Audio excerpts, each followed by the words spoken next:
Eu queria aceitar o convite de vocês e agradecer a possibilidade de poder falar sobre um assunto tão vasto, tão grande, que eu estou longe de tentar cobrir mesmo uma pequena questão do que pode sugerir um assunto de tal magnitude, porque eu considero que o assunto que nós vamos falar hoje em dia tem a ver muito com a questão da representação através de imagens. E esse é um assunto imenso que ocupa a arte desde sempre, né? O convite me foi feito, embora eu não seja um fotógrafo. Nunca me dediquei à fotografia, mas sempre pensei a respeito da fotografia por uma necessidade absoluta. Porque quando eu realizei o meu primeiro livro como artista, eu percebi que objetos tridimensionais, que eram objetos que... Eu sou basicamente um artista que trata de objetos e esculturas tridimensionais. Eu percebi que quando os objetos eram reproduzidos no livro, eles se modificavam completamente, porque entre o espectador e o objeto estava inserida uma nova linguagem, ou talvez duas: a linguagem da reprodução fotográfica e a linguagem da reprodução gráfica. Esses dois filtros modificavam completamente a natureza original das obras, produzindo o que eu chamaria um estado de imagem das coisas. E esse estado de imagem das coisas passava a ser uma linguagem tão importante dentro da produção de um livro de arte, que eu me dediquei a pensar a respeito dessa tradução que era feita quando os objetos eram submetidos a esse processo de dupla reprodução, a reprodução fotográfica e a reprodução gráfica. Com esses dois, com a presença dessas duas camadas, eu percebi que um objeto de arte que havia originalmente tinha sido feito com, digamos, características tridimensionais, considerando transparência, volume, opacidade, presença física e todos esses componentes que o espectador, quando vê um objeto, reconhece, e estabelece uma relação até de distância entre o objeto e o próprio espectador. Eu percebi que essa situação se modificava completamente, e o que nós víamos no livro era, na realidade, a notícia de uma aparência. Me pareceu que essa notícia de uma aparência de um objeto havia tornado esse objeto uma outra coisa, transformado esse objeto uma outra coisa. E que essa linguagem que se introduzia ali de uma forma subreptícia, quer dizer, quase ignorada, né? Nós vamos direto às imagens, em vez de considerar essas camadas que tem entre nós e o objeto que está sendo representado. Eu passei a me dedicar a pensar esta questão. Por quê? Porque se eu estava trabalhando com objetos tridimensionais, eu estava trabalhando com o objeto livro que reproduzia os objetos tridimensionais. Então, eu teria que pensar no objeto livro como se fosse uma parte integrante da continuidade poética do que eu pretendia nos objetos originais.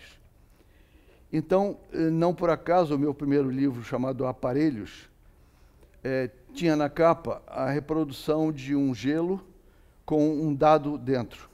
Quer dizer, a imagem da capa desse livro é um dado de jogar que está congelado dentro de um gelo. E daí se deduz a minha principal preocupação em tentar demonstrar, ali mesmo na capa, como eu iria me comportar em relação ao que é imagem reproduzindo outra imagem. Por quê? Porque, na realidade, o único gelo que não derrete é o gelo fotografado.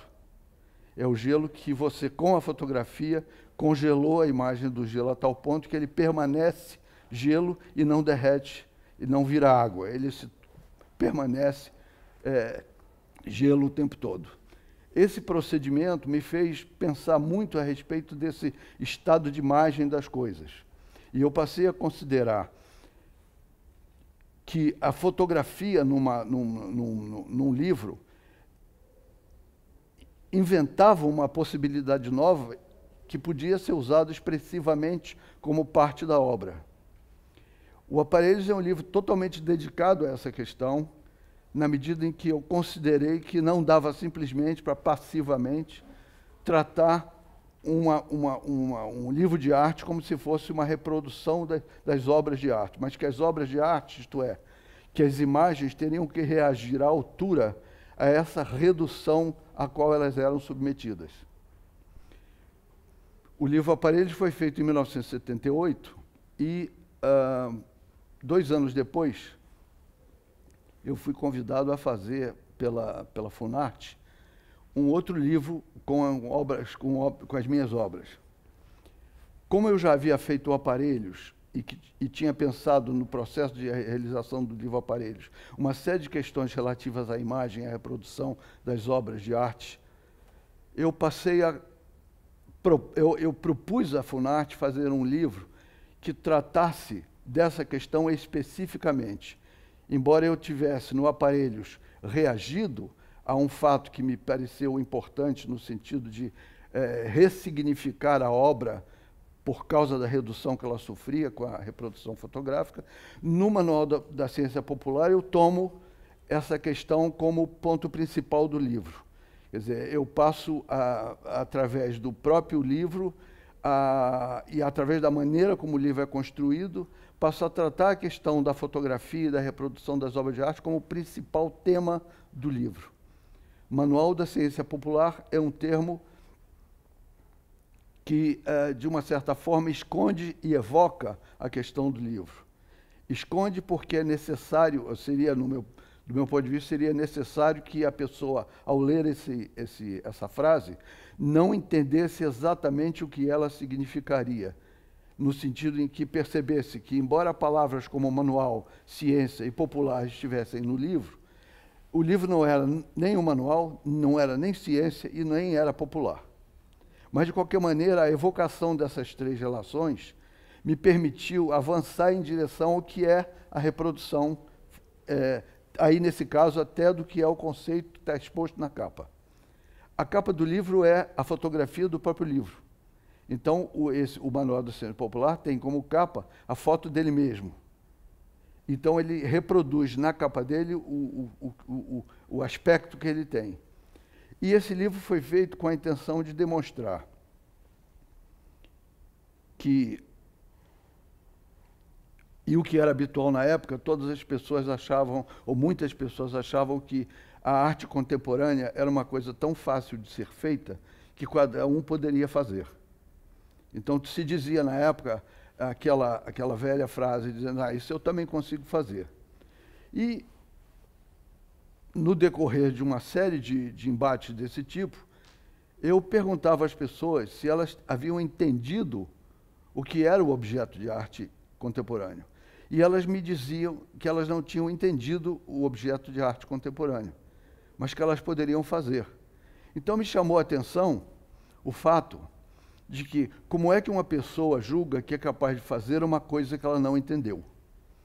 Essa questão me pareceu fundamental para poder compreender que, se eu faço um livro dedicado a esse fato, isto é, ao fato de que, tá bem, você quer fazer, então você faça. Está aqui, eu faço um objeto de arte composto de elementos que você pode encontrar em sua própria casa, assim, um algodão, uma água, uma seringa, uma bola de ping-pong, enfim, uma série de elementos que você pode encontrar em sua própria casa, e você constrói, com esses elementos que são familiares, uma obra que eu estou propondo a você. Então, você pega, por exemplo, uma seringa hipodérmica, você coloca na seringa hipodérmica um pouco de mertiolato incolor, e você aplica esse metiolato incolor dentro de uma bola de ping-pong.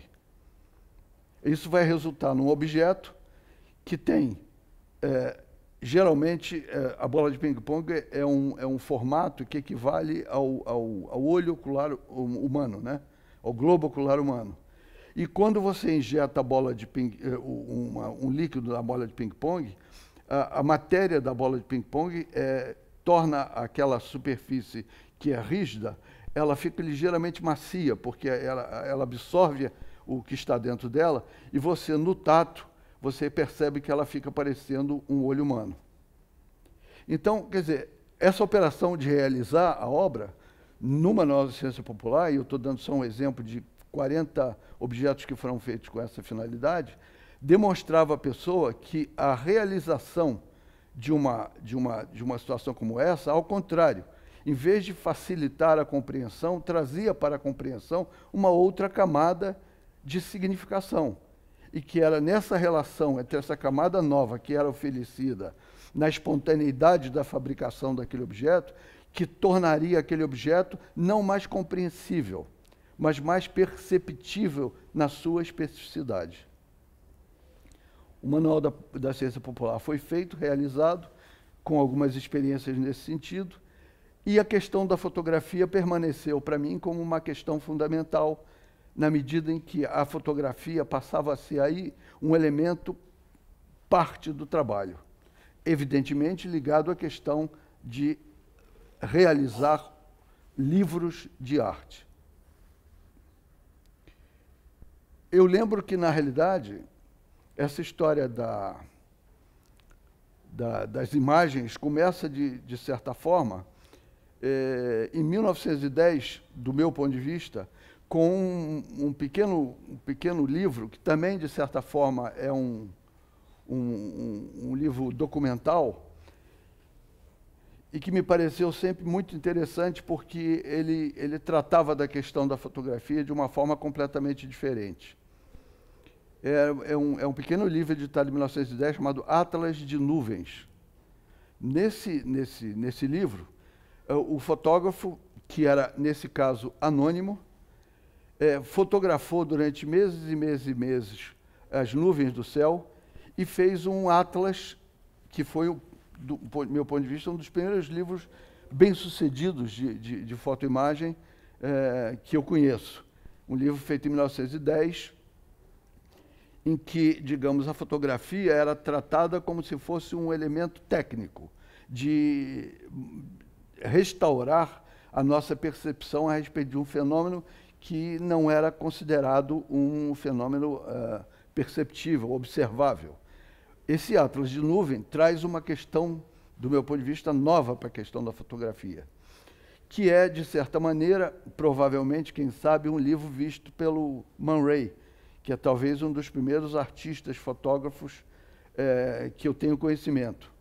Nesse caso, o Man Ray passa, na realidade, e também ele, a fotografar suas próprias obras. O Man Ray, anteriormente, é um pintor, e ele sente a necessidade de fotografar suas próprias obras e começa a fotografar suas próprias obras. Talvez ele tenha encontrado nessa atitude de fotografar as suas próprias obras, na medida em que ele realizou as obras e depois as fotografou, talvez ele tenha encontrado aí um hiato significativo digno de interesse. Porque, evidentemente, é nessa hora em que ele percebe a diferença entre o que é pintar um quadro e fazer uma foto desse quadro, talvez ele tenha percebido a especificidade dessa linguagem e que ela não poderia simplesmente estar a serviço de uma situação reprodutora, na medida em que ela trazia novos significados também para a questão artística. E não por acaso é o Man Ray que faz um pequeno livrinho dizendo, e o título desse livro é o seguinte: a fotografia não é arte, em que ele, de uma certa forma e de forma bastante irônica, faz uma diferença entre o que seja ser arte e o que é fazer fotografia. Ele tinha uma autoridade muito grande para poder falar disso, porque ele não só era artista, como era fotógrafo, e talvez um dos melhores fotógrafos do século, do meu ponto de vista, porque todas as questões levantadas pelo Man Ray naquela época, do meu ponto de vista, ainda são questões da fotografia. Talvez algumas tenham sido abandonadas, mas outras permanecem e permanecerão porque ele trata exatamente desse ato que existe entre ver um objeto e perceber o objeto através de uma mídia técnica. Chegamos, nesse momento, a um lugar em que a gente pode recuperar um senso comum e dizer, por exemplo, que uma imagem vale mais do que 1000 palavras. Isso é o senso comum de que uma imagem tem um valor muito maior do que as palavras. Mas eu sempre me coloquei a questão da seguinte maneira: se uma imagem vale mais do que 1000 palavras, como dizer isso sem palavras? Então, vocês podem ver que a especificidade da imagem, ela não necessariamente suplanta a eficiência da palavra, porque é impossível falar o que eu falei sem palavras. Logo, essa frase é falsa. Então, a questão da imagem fica relativizada na medida em que ela passa a ter uma função específica de imagem, e não mais de cumprir essa pseudo-missão de transformar as coisas em coisas mais eficientes e mais perceptíveis.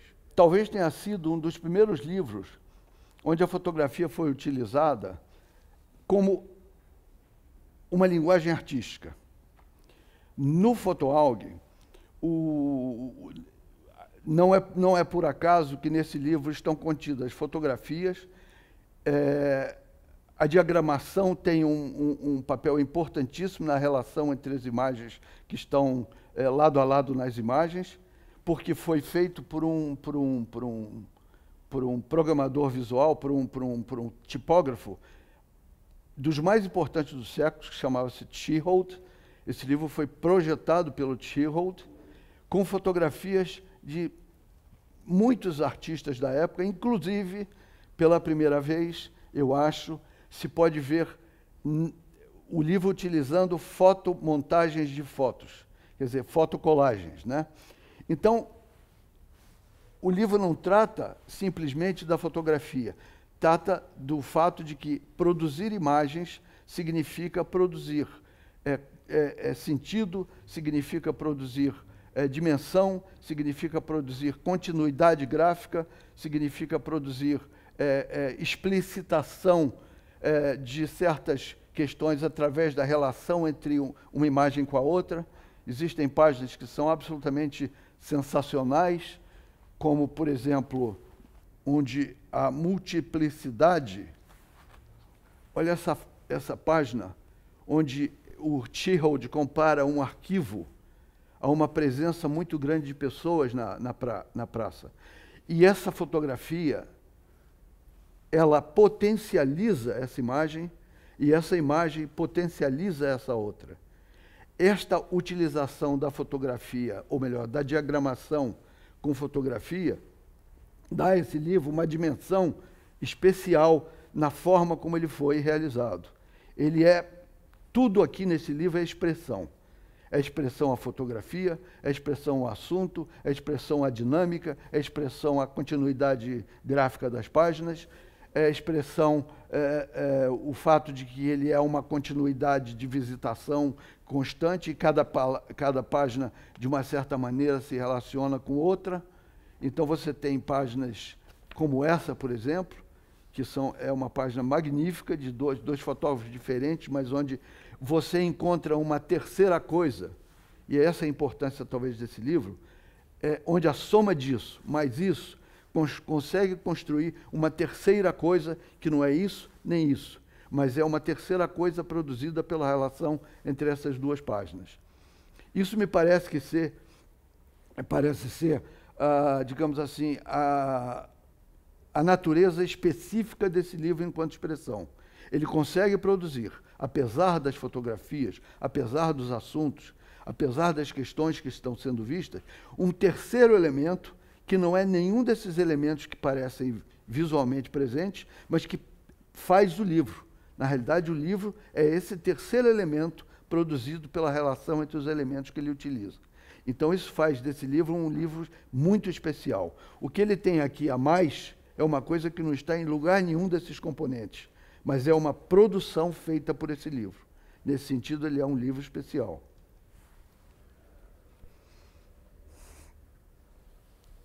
Um outro livro, também, talvez dos anos 20, tenha sido um livro feito pelo Brassai, que era um fotógrafo da época, chamado Paris de Noite, em que ele fotografa a cidade de Paris, talvez utilizando um procedimento do ATG, que utiliza e vai para a rua com um material, digamos, com uma câmera muito sem nenhum recurso quase, mas que com uma exposição muito longa, ele vai para Paris durante a noite, na cidade vazia, e fotografa Paris vazio com uma exposição muito longa das fotografias.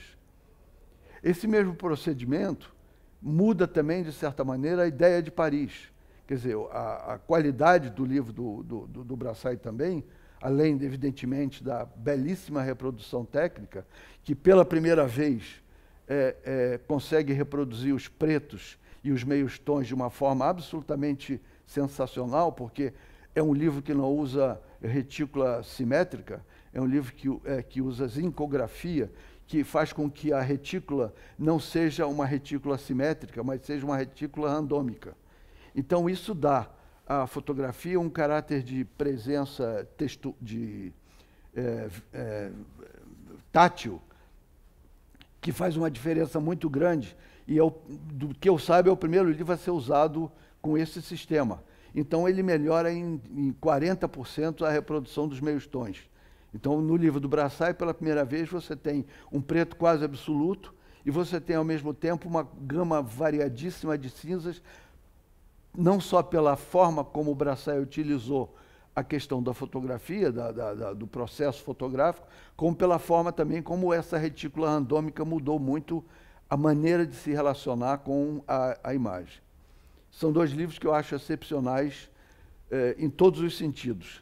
A relação entre as fotos, a forma como a narrativa é apresentada. Embora eu tenha usado a palavra narrativa, nenhum desses livros é narrativo, mas, de uma certa maneira, a narrativa é o livro e não o assunto do livro. E isso me parece ser muito importante, que a narrativa tenha sido dada pela deliberação posterior do fato de ser usada a fotografia. Algo aconteceu depois que se usou a fotografia para dar ao livro um valor narrativo específico do fato de ser um livro, e não específico de uma sequência narrativa submetida às fotos.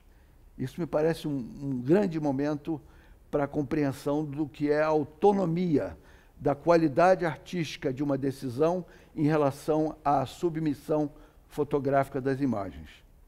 Eu estou me referindo a isso especificamente porque me parece, talvez fale isso adiante para vocês, que a questão da submissão à imagem é uma questão absolutamente contemporânea, né? Nós estamos, hoje em dia, submetidos à imagem de uma forma específica, de uma forma, eu diria, autoritária, e que seria difícil não tratar desse tema que eu estou tratando sem levar em consideração essa especificidade dessa submissão às imagens atuais. Digo isso porque eu lembro que, quando a fotografia surge no meio ambiente, ela ajuda as obras de arte na medida em que ela demonstra as obras de arte, as pinturas da época, a tudo que era feito na época. A fotografia, de uma certa maneira, libera o campo da arte, porque demonstra às obras de arte que elas não precisam ser reproduções fiéis dos objetos, e que isso liberaria a arte para poder ser abstrata ou para poder ser qualquer coisa, e, nesse sentido, a fotografia teria ajudado a arte a avançar em direção a algo mais que o que acabou acontecendo. Quer dizer, de uma certa forma, eu lembro isso porque talvez hoje em dia a fotografia esteja querendo retroceder a um estágio inicial, um estado original dessa situação. Ela está querendo em vez de se tornar uma linguagem específica, ela está, de uma certa forma, se submetendo à imagem de uma ideia artística. E, nesse sentido, a fotografia acaba perdendo características de evolução da sua própria linguagem e se submete a um regime artístico de relação imagética. Essa questão me interessa muito, porque ela traz questões novas que vão ser dificilmente percebidas hoje em dia, especialmente se a gente sabe que nós temos hoje em dia quase 4 gerações que foram educadas com cinema e com televisão, né? Com cinema e com televisão, na medida em que as imagens televisivas, elas têm a pretensão de se julgar realísticas, né? Então, é curioso que, por exemplo, se você, por exemplo, faz um desenho de um homem e você reconhece que aquilo é um desenho, você diz, bom, essa é uma representação, isto é o desenho de um homem. Mas quando você vê um homem reproduzido na televisão, você acha que aquele homem que está reproduzido na televisão é o verdadeiro homem. Quer dizer, a televisão não lhe dá, digamos assim, a suspeita necessária de você considerar que aquela linguagem intermediária que está mediando a sua percepção, ela seja passível de ser criticada, porque ela te dá um homem que ela julga que é o homem verdadeiro. Então ela interpreta a versão daquele homem videografado como se fosse real. Nesse sentido, eu acho que reside o perigo. Reside o fato de que, se estamos submetidos a 40, 50 anos, se não me engano, que a televisão surgiu, nós nos acostumamos a essa situação de que estamos vendo coisas reais quando vemos fotografias, quando na realidade nós estamos vendo uma versão técnica da ideia de realidade, não da realidade, né? Eu dou um exemplo, por exemplo, o Godard, o cineasta Godard, eu acho que nos anos 60, telefona muito preocupado para o Payard, que era um fabricante de câmeras de cinema da época. Ele liga para o Payard de madrugada e diz, olha, Payard, você precisa me fazer uma câmera com certas características, porque o filme que eu quero fazer não cabe nas câmeras que existem no mercado. Essa história me parece muito interessante. Por quê? Porque mostra que, na realidade, é a expressão artística que demanda da tecnologia uma certa qualidade que foi inventada pela expressão artística para dar conta daquela questão. Então, essa história do Godard me faz perceber que hoje o que acontece talvez seja exatamente o contrário. Todos os cineastas se submetem a uma sofisticada tecnologia que apresenta aos cineastas mais opções do que eles são capazes de utilizar. O que faz com que, em vez de conceberem uma possibilidade narrativa, expressiva para uma linguagem, como foi o caso do Godard, exigindo um novo aparelho, me parece que hoje em dia as expressões artísticas estão submetidas a uma grande oferta de tecnologia e o que faz com que os artistas substituam a ideia de concepção pela ideia de escolha. Então, os artistas não conceberiam mais uma linguagem, mas analisando a quantidade de ofertas tecnológicas que existem, eles preferissem, através dessa escolha, encontrar digamos, uma expressão que os torne específicos, os torne particulares. Então, eles preferem isso, mais aquilo, tirar aqui. O que vai caracterizar a expressividade de cada artista é a forma como ele escolhe dentro do ambiente tecnológico. O que traz uma outra questão nova para a fotografia, que é muito curiosa. Digamos assim, o protagonismo dos técnicos que realizam as máquinas. Até esses técnicos que que disseram que a lente cinematográfica tem que ser de 35 milímetros, tem que ser de 40 milímetros, tem que ter o zoom que procede de tal maneira e que se reage de tal maneira, e que dizem que o filme tem que ter a sensibilidade 100 ou a sensibilidade 200, que o filme tem que ter uma reprodução de cor determinada, específica, e nem tudo de cor se pode fazer com essa cor do filme atual.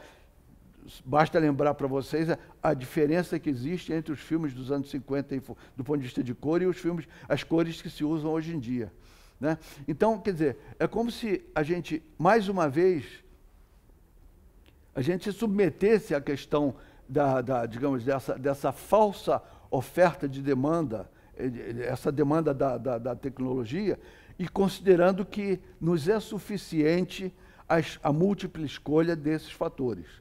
Isso, do meu ponto de vista, modifica a ideia de concepção, modifica a ideia de expressividade artística e tira cada vez mais da arte uma certa independência subjetiva que a arte tinha como seu principal tesouro e substitui, infelizmente, essa qualidade subjetiva por uma espécie de uso objetivo das coisas dispostas no real.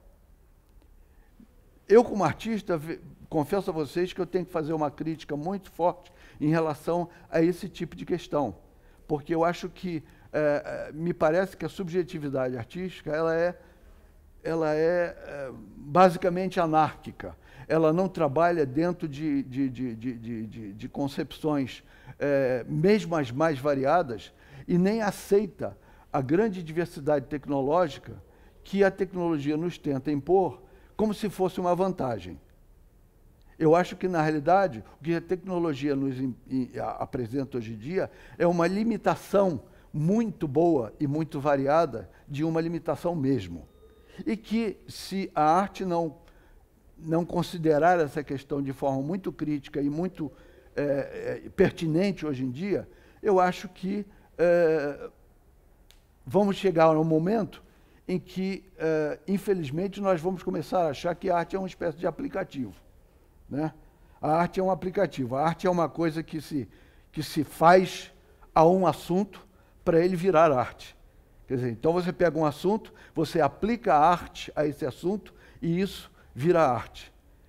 Essa ideia de que a arte pode se tornar paulatinamente um aplicativo, do meu ponto de vista, é aterradora, é realmente preocupante. E eu acho que nós devemos ter muita clareza da modificação que o meio ambiente atual oferece e que a tecnologia nos engana, tentando nos dizer que as limitações da tecnologia são, na realidade, vantagens. Eu acredito que isso não é uma questão. Uma coisa que eu queria falar também é de como o conceito de pesquisa, hoje em dia, ele justifica o exercício da banalidade, né? Quer dizer, se você pega, por exemplo, algum assunto e você simplesmente estende aquele assunto na sua escala, aquele assunto passaria, por ser estendido na sua escala, a ser uma questão pertinente. Só que não necessariamente aquele assunto deixa de ser banal porque ele foi estratificado, qualificado e aumentado. Ele passa a ser uma banalidade que virou assunto, invertendo uma situação anterior, que era o seguinte: a situação anterior dizia que um assunto era pertinente, e se fosse pertinente, ele poderia ser impresso, fotografado ou divulgado. Me parece que hoje em dia, perversamente, se faz o caminho contrário. Se uma coisa é impressa e pode ser divulgada e pode ser feita em formato impresso, por isso ela se torna pertinente. Quer dizer, essa inversão está sendo feita constantemente e nós não estamos percebendo. A tecnologia avançou a tal ponto que ela está começando a justificar o assunto, e não o assunto a justificar o uso tecnológico.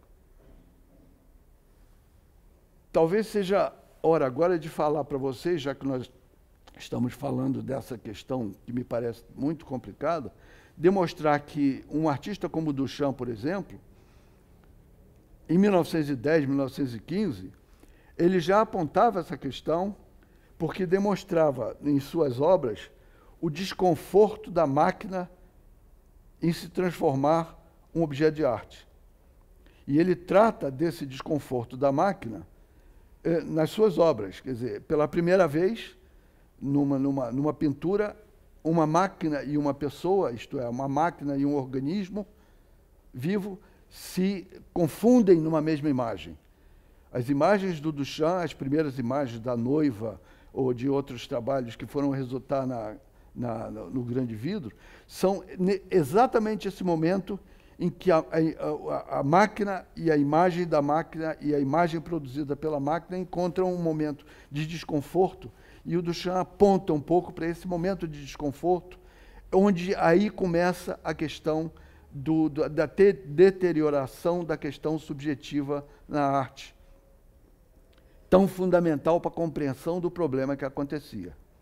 Devo lembrar a vocês que, na realidade, ao contrário do que o senso comum fala, ao contrário do que muita gente acredita, o Duchamp não quis dizer que tudo era arte. Isso é uma falácia absolutamente errada em relação à compreensão do que foi aquele momento, aquela questão.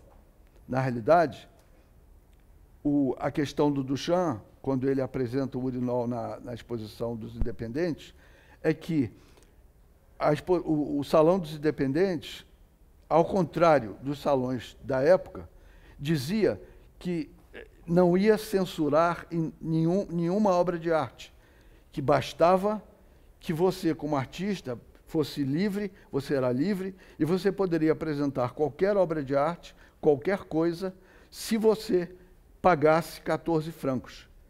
A condição de entrar no Salão dos Independentes, que era um salão supostamente revolucionário, era que você podia avalizar qualquer obra de arte na medida em que você pagasse a inscrição. Então, quer dizer, ao contrário do salão tradicional e acadêmico, que tinha vários rigores metodológicos para dizer o que uma obra de arte era ou não era, o Salão dos Independentes, em nome da liberdade, dizia que qualquer coisa podia ser arte na medida em que pagasse 14 francos. Duchamp percebe que essa situação é pior, ou tão pior, quanto a anterior. Quer dizer, que a um engano estava sendo substituído outro engano. Então, o que ele faz? Ele pega um urinol, inscreve no salão, paga os 14 francos e diz, bom, agora quero ver vocês provarem que tudo que paga 14 francos é arte. Essa é a operação do Champiana. O fato de que ele denuncia um problema que eu estou falando a vocês aqui desde o princípio. Ele aponta essa questão de uma forma contundente. Então, o que nos traz de novo a questão do princípio, que diz, por exemplo, fotografia é arte? E eu digo a vocês assim, fotografia, se pode dizer que fotografia é arte? Por que não se pode dizer que fotografia é arte? Isto é, por que não se pode dizer essa frase? Porque também não se pode dizer que pintura é arte. Não se pode dizer que quadro é arte. Não se pode dizer que desenho é arte. Esse é só um meio. A arte estaria em outro lugar. Não estaria nem toda pintura é arte, nem todo desenho é arte, nem toda fotografia é arte. Então, o fato de você perguntar fotografia é arte está em seus termos errados. Não podemos dizer que fotografia é arte da mesma forma como não podemos dizer que quadro a óleo é arte. Essa me parece ser uma questão fundamental para a gente liberar, de certa maneira, ou pelo menos reagir contemporaneamente a essa invasão de imagens autoritárias que submetem a nossa percepção a esse controle tecnológico. Eu gostaria de lembrar que, às vezes, alguma coisa que se parece não é exatamente o que é. Eu, por exemplo, posso dar um exemplo com bom humor, dizendo mais ou menos o seguinte: o único digamos assim, a única pessoa que faz um objeto que se parece com arte é o falsificador. O falsificador faz alguma coisa que se parece com arte. O artista faz o que quer. O artista faz o que quer. Ele não faz alguma coisa que se parece com arte. Então, essa relação entre parecer com arte e ser arte é uma outra questão que nos coloca de novo na defesa dessa subjetividade que libertamente permite que a gente compreenda certos aspectos dessa produção contemporânea que tem suas questões, tem seus problemas, mas também, de uma certa maneira, avança em direção à compreensão dessa dificuldade atual de compreender o que é real, o que é representação, o que é imagem, o que é falso e o que é verdadeiro. Eu acho que, de certa maneira, a questão atual da fotografia passa por uma série de questões. Passa pela questão do armazenamento excessivo da quantidade de imagens que cada um de nós tem nos nossos telefones, né? Elimina, digamos assim, a escolha na medida em que você faz a fotografia e depois você vai ver o que fotografou. E, de uma certa forma, eu queria provocativamente dizer alguma coisa que eu fiquei pensando se devia dizer ou não, mas eu acho que o selfie, ele mata de morte a questão do assunto, né? O selfie destrói a ideia de assunto da fotografia completamente. E que eu acho que isso é uma questão que a gente tem que se debruçar. Não só isso, como pelo fato desse armazenamento excessivo da questão das imagens. Recuperar a imagem de seu poder evocativo contra o poder autoritário da informação atual. Essas seriam as questões que eu queria colocar para vocês. Muito obrigado.